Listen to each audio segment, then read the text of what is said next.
আমাদের সমাজে আমরা অনেকেই একা ব্যবসা করি, আবার অনেকে যৌথভাবে ব্যবসা করি। তো প্রবাসে আমাদের যে তিক্ত অভিজ্ঞতা, তাতে দেখা যাচ্ছে যৌথভাবে ব্যবসা করার পরে কদিন পরেই সালিশি এবং একজন আরেকজনকে দোষারোপ, এগুলো নিয়ে নিজেদের মধ্যে অনেক সমস্যা তৈরি হয়। আসলে যৌথ ব্যবসার উপকারিতা অপকারিতা অথবা এর বৈধতা নিয়ে কিছু আমাদেরকে শেয়ার করুন। ব্যবসা আসলে এককভাবে করা ভালো, যৌথভাবে করা যায়। রাসূলুল্লাহ সাল্লাল্লাহু আলাইহি ওয়াসাল্লাম নিজে যৌথ ব্যবসা করেছেন। রাসূলুল্লাহ সাল্লাল্লাহু আলাইহি ওয়াসাল্লাম তিনি তার উত্তম শরীক নিয়ে ব্যবসা করেছেন, এবং একদিন তিনি একজনকে পিছন থেকে ধরেও পেলেন যে কি জন্য, তার সাথে উত্তম শরীক ছিলেন তিনি। এই জন্য জাহিলি যুগেও রাসূলুল্লাহ সাল্লাল্লাহু আলাইহি ওয়াসাল্লাম জাহিলি যুগেও শরীকের ব্যবসা করেছেন, আর ইসলামের মধ্যে অনেকে শরীকের ব্যবসা করেছেন। কিন্তু যখন আপনার শরীকের ব্যবসার বড় সমস্যা হচ্ছে স্বচ্ছতা না থাকলে সমস্যাটা এসে যায়। প্রতিটা জিনিস যদি লিখিত থাকে, প্রতিদিন যদি একে অপরকে জানানো যায়, তাহলে সেখানে আর সমস্যাটা হয় না। কি আছে, এই আছে, এই খরচ বিক্রি হয়েছে, এই হয়েছে, এই খরচ হয়েছে, এটা ধরো। কিন্তু সবসময় শরীকের ব্যবসার মধ্যে, একক ব্যবসার মধ্যে যে উত্তম দিক আছে, এটা হচ্ছে আমি হারি আমি জিতি, আমারই আছে, আর কারো সমস্যা নেই। শরীকের ব্যবসার মধ্যে হয়তো অনেক বড় ধরনের কাজ করা যায়, ছোট কাজগুলি একক করা যায়।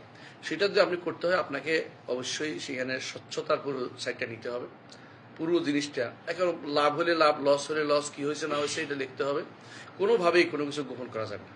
লাভ হলে লস হয়েছে, আপনি লস গোপন করলেই সমস্যা রেখে আপনি হয়তো মনে করতেছেন আমার বন্ধুর কাছে লসের কথা বলি তো সে রাগ করবে, সুতরাং আমি লাভ দেখাইয়া তারে আটকাই রাখি, এটাও চাইজ নেই। কারণ আপনি তো লস কথা বলতে হবে, লস কি হয়েছে এটা বলতে হবে, লাভ কি হয়েছে এটা বলতে হবে।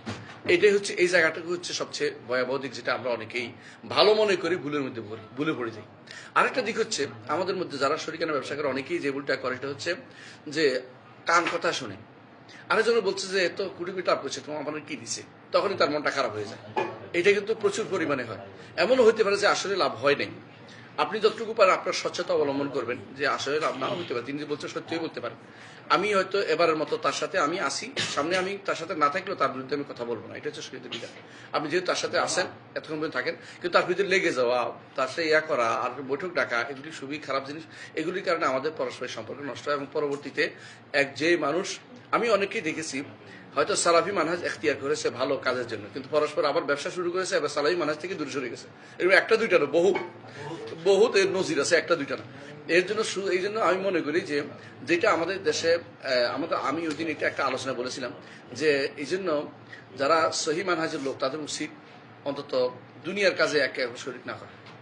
তাতে কি হবে, দুনিয়ার কাজের কারণে আখিরাতের কাজের মধ্যে বাধা পড়বে, সমস্যা তৈরি হবে, একে অপরকে ঘৃণা করবে। কেউ যে দেখছি সালাফি দেখছি, আহলে হাদিস দেখছি, ওই সহি একদল লোক দেখছি, এগুলি কোনোটাই ভালো না। আমাদের ওই ব্যক্তি এই করছে, এই যে মিথ্যাচার চালাইছে, এগুলো হয়তো সত্যও না, হয়তো মিথ্যা শুনে বলতেছে। এই জন্য সলবে সালিহীন যদি তাকে ভালোবাসতেন, তার সাথে ব্যবসা করতেন না, কারণ তো তার সাথে ভালোবাসা নষ্ট হয়ে যাবে। তাহলে আল্লাহর জন্য, ভালোবাসা রক্ষার জন্য তারা এই ব্যবসার কাজে নিজেদেরকে জড়িত করতেন না। আমি কি বুঝাতে পারছি কথাটা? এই জন্য আপনারা যদি কোনো চান যে ব্যবসা যদি করতে চান, একেবারে পাই একজন রাখবেন, যিনি আপনি যতটুকু করেন না করেন সেই হিসাব করবেন, আপনি হিসাব করবেন না। দুইজনে মিলে একজন হিসাব রক্ষক রাখবেন, যে এই টাকা থেকে এই দিক হইলো হালাল, মানে বৈধ হইলো ভালো, খারাপ মানে এ হইলো ভালো। একজন থেকে লুকোচুরি ব্যবস্থা, আপনি ন্যাক নিয়তেও লুকোচুরি করবেন না, ন্যাক নিয়তে আপনি কোনো কিছু লুকাবেন না। এটা হলো স্বচ্ছতা দরকার আমাদের। তো আল্লাহ আমাদের বোঝার তৌফিক দান করুন।